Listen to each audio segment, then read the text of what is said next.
Gənclər də mi Afaq xanım kimi düşünür? Mən düşünürəm ki, bu gənclərin 70%-i Afaq xanım kimi düşünmür.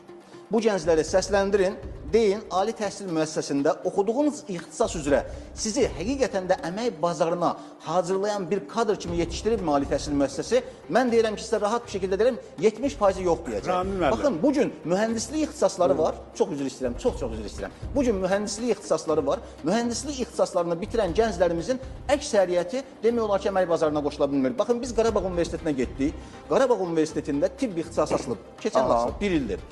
Bir ildir tibb ixtisasının birinci kursunda oxuyan gənclərə praktiki olaraq bilikləri mənimsədirlər. Düşünə bilirsiniz, Qarabağ Universitetində yeni açılıb. Demək ki, bizim ali təhsil müəssisələri istəsə, bunu eləyə bilər. Bəli, bugün Ada Universiteti var, Bakı Ali Neft Məktəbi var, Ali Adunsunun özü var, UNEK-in özü var.